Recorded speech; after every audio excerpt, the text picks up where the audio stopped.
এবারের ইউরোর পর একের পর এক সিনিয়র ফুটবলাররা অবসর নিচ্ছেন জার্মানি দল থেকে। এবার অবসর নিলেন ম্যানুয়েল নয়ার, যিনি প্রায় অলমোস্ট এক যুগেরও বেশি আসলে 15 বছর ধরে যিনি জার্মানির গোলবারের দায়িত্বটা সামলাচ্ছেন। সেই ম্যানুয়েল নয়ার আনুষ্ঠানিকভাবে জানিয়ে দিয়েছেন তিনি অবসর নিচ্ছেন। যদিও শারীরিকভাবে তিনি যথেষ্ট ফিট, তারপরও তার কাছে এখনই জার্মানি সেই গোল পোস্টের দায়িত্বটা ছাড়ার সঠিক সময় বলেই মনে হয়েছে।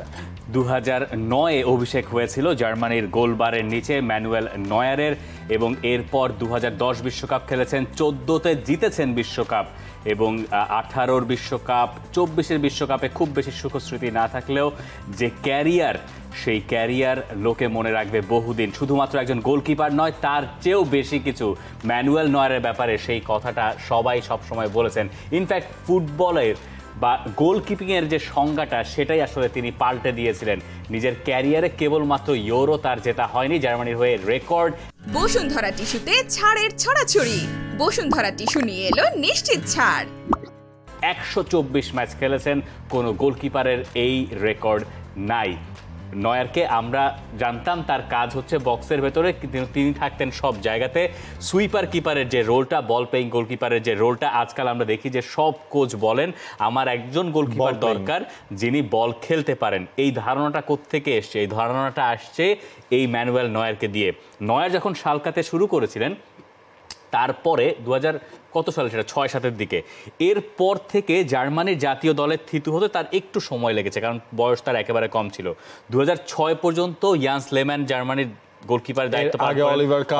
অলিভার কানের জন্য ইয়ান্স লেম্যান তিনি সুযোগ পাচ্ছিলেন না। তো এইরকম একটা জায়গা থেকে তার বেড়ে ওঠা, এবং সেখান থেকে নয়ার যখন 9 থেকে মানে জাতীয় দলে থিতু হলেন, কন্টিনিউ করলেন, এরপর থেকে কেউ তার ওই জায়গাটা নিতে পারে নাই। অনেকেই ধারণা করেছিলেন বোধহয় 40 বছরই তো হবে, পরের বিশ্বকাপটা তিনি খেলবেন না কেন, কিন্তু একটু অবাক করেই তিনি বলে দিলেন তিনি আর জার্মানি জাতীয় দলে খেলছেন না।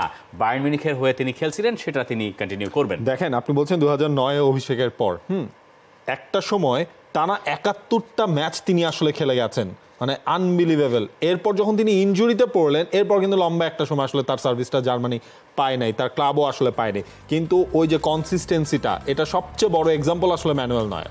এবং দেখুন না, মানে ম্যানুয়েল নয়ার তার সময়ের তো বটেই, ইতিহাসেরই অন্যতম সেরা গোলকিপার। তার যেসব ফিচার সেগুলো আর কারো ভেতরে আপনি ওই অর্থে আমার মনে হয়, মানে হ্যাঁ, আপনি এখন বলতে পারেন এডারসন অনেক ভালো বল প্লেইং গোলকিপার, এমিলিয়ানো মার্তিনেজ অনেক ভালো পেনাল্টি ঠেকান, অ্যালিসন বেকারও অনেক ভালো, অনেক নাম বলতে পারেন, হোসে লুইস চিলাভার্ট, অলিভার কানো বলতে পারেন, কিন্তু ম্যানুয়েল নয়ার যা দেখিয়েছেন আমার মনে হয় না আমরা জীবদ্দশায় আর এই মাপের কোনো গোলকিপার, মানে ধরেন অল ইন ওয়ান, এই কথাটা যদি আমরা বলি সেটার একদম পারফেক্ট এক্সাম্পল। পাশে যদি মেসি রোনালদো হয়, গোলকিপারদের দিক থেকে এটা হবে হচ্ছে ম্যানুয়েল নয়ার। এবং তার জার্মানির জাতীয় দল থেকে চলে যাবে, একটা নতুন যুগের সূচনা করলো, একটা যুগের শেষ করলো। জার্মানির নাম্বার 1 গোলকিপার এখন কে হবেন সেটাও একটা দেখার বিষয়। আর জার্মানির গোলবারের নিচে তো আমরা একটা বড়সড় নাম দেখেই অভ্যস্ত, এক্স্যাক্টলি। এবং সবসময় ওই ডিপেন্ডেন্সিটা আসলে জার্মানি সেই গোলকিপিং পজিশনে আমরা দেখে এসেছি। ম্যানুয়েল নয়ারের জন্য শুভকামনা রইল, কারণ তার ক্লাব ক্যারিয়ার আসলে এখনও রয়েছে, সেখানে আমরা চিরায়ত ম্যানুয়েল নয়ারকে আসলে দেখতেই পারবো। এবং আপনি আমাদেরকে কমেন্ট সেকশনে জানাতে পারেন ম্যানুয়েল নয়ারকে নিয়ে আপনার সবচেয়ে পছন্দের স্মৃতি জার্মানি জাতীয় দলে কোনটা থাকছে। For more updates, subscribe to our YouTube channel and click on the bell icon. Follow us on Facebook and Instagram. Download T-Sports app to enjoy exciting games and highlights. Visit tsports.com.